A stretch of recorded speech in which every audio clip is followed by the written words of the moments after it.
Hi, everybody. Welcome to the Grant Funding for Small Businesses group. And if you're watching this video, you're either catching me in the group or you're catching me on my YouTube page. So I just want to let you guys know that if you are watching me on YouTube and you're not in the group, you can actually find the group by using the link that I'm going to post in the show notes or the comment section. And just go ahead and complete the information so that I can add you into the group.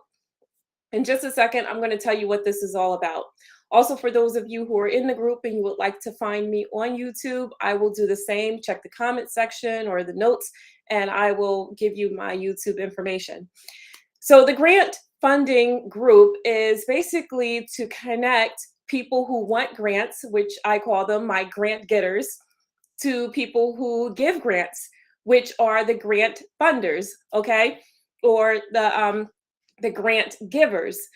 And there's certain things that a business has to do in order to qualify for them. First, you have to fill out the application, and then you also have to supply documentation in most cases.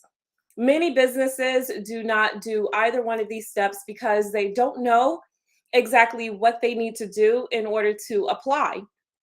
Now, of course, we can't guarantee that you're going to receive the grant after you apply for it, but we can at least simplify the process, make it easier to understand, and help you develop a strategy and get the information that you need in order to complete the application. On top of completing the application, you also need to provide documents. Sometimes those documents could be your accounting reports, such as a profit and loss statement. Other times it could be a tax return. Sometimes they want to know about what you're going to do with the money, like what your future plans are. And most of the time, they want to know that you are going to be able to survive after they give you the grant, right? They want to help people that are helpable. All right. This is basically how it works. They want to make sure that your company is going to sustain itself after you receive the money. Because if you can't, what's the point? Now, we're going to talk today about your revenue, which is why I have here on the screen that I'm sharing understanding your revenue. Because one of the major parts about getting your accounting records together, getting ready for a grant, is to understand your revenue and also to be able to calculate it. Now, for this week, the homework was for you to calculate your revenue. If you didn't do it because you need help, this video should be able to help you out so you can understand it better and then do that simple calculation, which is just adding it up. Let's go ahead and get started. You need to know that the revenue is the heartbeat of your company, is basically what is keeping your company going. This is the reason why you're in business. If you are in business and your reason isn't to earn money, then I'm not sure exactly why you have a business. It's either a nonprofit organization where you're giving back or it's a hobby. But in the end, you still need to be able to bring in revenue to keep it going. Now, your revenue total, and when we talk about calculating a certain dollar amount, that is usually over a period of time. And that time period could be a week, it could be a month, it could be a quarter, or even a year. Okay. It really depends on how often you're making sales for you to be able to decide on um, if you're going to calculate your revenue daily or if you're going to do it weekly or monthly. If you're making a ton of sales, then daily is best. If you're making sales like here and there, then maybe monthly is a better fit for you. That's something that you have to decide. And it's something you can decide after you actually learn the steps and start doing the steps. Next are 4 points that I'm going to cover today. Why is revenue important? What type of documents do you need to gather? What is revenue? Like, what are the different types of revenue that you can actually have in your business? And then what tools can you use to calculate it? So the first part here, which is why is it important? So revenue is important for 3 reasons. The first one is managing your accounting records.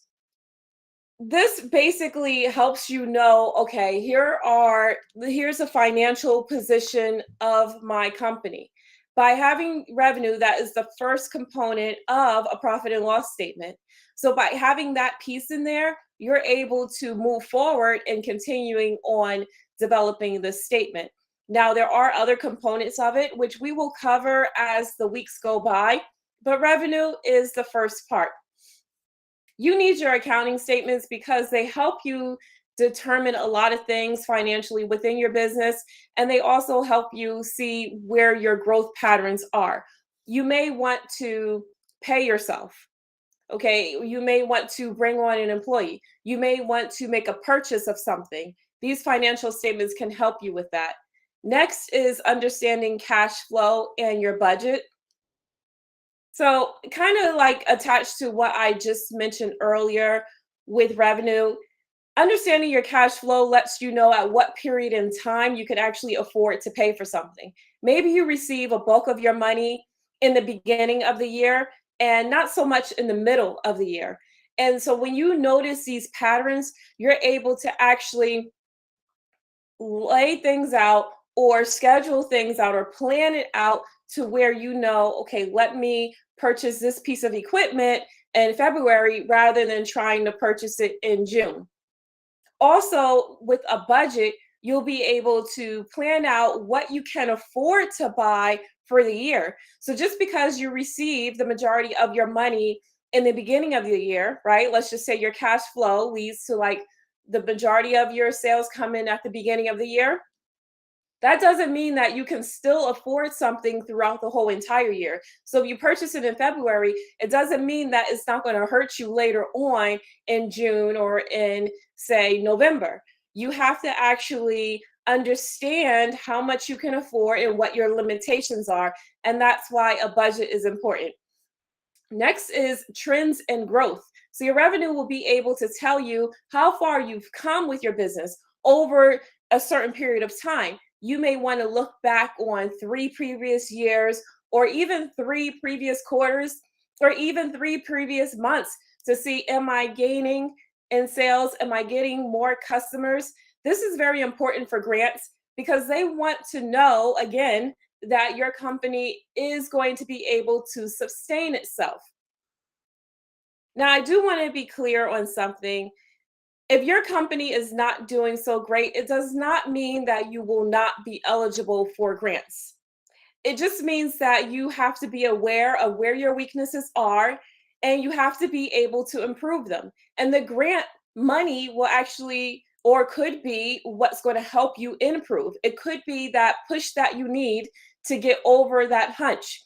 For example, let's say you need grant money to improve your technology because you know that if you had a better system, you can serve more clients more effectively.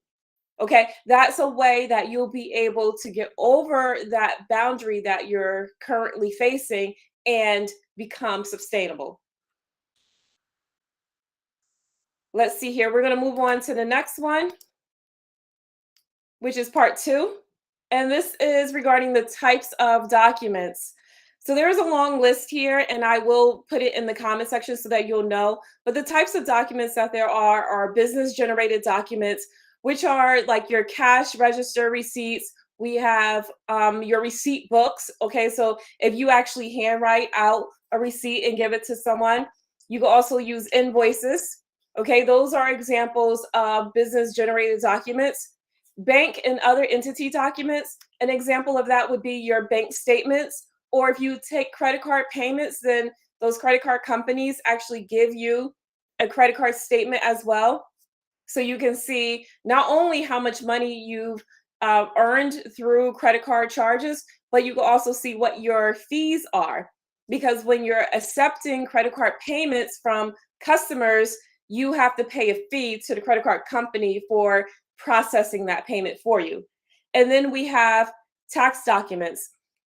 And that could be basically in a form of a 1099. Maybe you have a 1099 interest form or a 1099 miscellaneous form. So these are the types of documents that will help you track your revenue. Next is part three. And part three is the type of Revenue. Okay, so there are different types of revenue here. Okay, and sometimes people think that revenue is just all one category and you just add everything up, group it together, and there you go. There's your number. But it doesn't work that way. And I even have an additional category here which says mistakes. We'll get to that. I'll explain why that's there in 2 moments. But first, let's talk about sales. Your sales revenue is just that. If you're making sales in your business, then that's what you need to categorize it as and put it toward. Now, your sales could be for products, or it could be for services, or it could be for both. So, if you are making sales for both, you definitely want to separate that so you know how much you've earned off of your services and how much you earned off of products. Next would be revenue from investments or just unearned revenue, right? So this could be in the form of, say, interest. You have a bank account, you have money in there, and you're now receiving interest payments from the bank because this money is sitting there. That's revenue to you, okay? That's income. That's something that you need to be aware of because it's money coming into your company. You could also have products or items that you, or I should say, property. You could also have property or assets that you are selling and now you're gaining off of it. Let's just say, for example, you purchased a piece of equipment, you used it for 5 years, and now you want to upgrade to another piece of equipment. So you sell the equipment that you had and you use that money to purchase another one, right? Well, the selling of that property generates income for you, and you do need to document that, okay? Next, we have mistakes. And the reason why I have mistakes on here is simply because if you're not keeping accurate track of your revenue, certain things that are not revenue could be considered revenue because you haven't done a good job with managing that. I'm going to give you a great example. Let's imagine you're new in business and you have to put money into your company, your own money. You have to put your own money into your company because you're not making enough in sales to cover your expenses. Well, if you're not keeping accurate track of that and you happen to go through an audit, the money that you're putting in may be considered as revenue. Okay, and that is a terrible thing for you because that makes it taxable. So you want to keep track of money that you're putting into your company. That's your own money. So you would be able to know the right amount of taxable money versus non-taxable money. Okay. Also, a lot of times when I'm looking at people's accounting records, I notice that they usually put loans under revenue. Like if they received a loan from the bank, they put it in as income. So a loan is not income. But if you aren't doing the proper accounting of your systems, you may make a mistake and then it's booked and logged in that part. Is it fixable? Absolutely. But before it's fixed, it's distorting your numbers. So part 4 is the final part. We're going to talk about how to calculate it. And so basically, I gave you this list here. I'm going to put it in the comments. It's a list of the following information that you should be documenting. Of course, you can add on to this list or you can remove some things from this list. But this is a great start for you if you're unsure of what you should be looking at and what you should be doing. And this here is a screenshot of a tool that I created in Google. I will attach the link for it so that you all could use it. Just today is December 16th. The link will be attached by December 17th, okay? So this link will allow you to be able to use the list, right? You see this list here, the name of the client, the date, and stuff like that. This will allow you to enter this information on the spreadsheet. Now, this spreadsheet is in multiple parts. I had to separate my screenshots so it could all fit on the screen. But as you can see here, there's more columns to it. Okay, this is the first picture that I took, and this is the second. There's like other parts to it as well. I'll share that.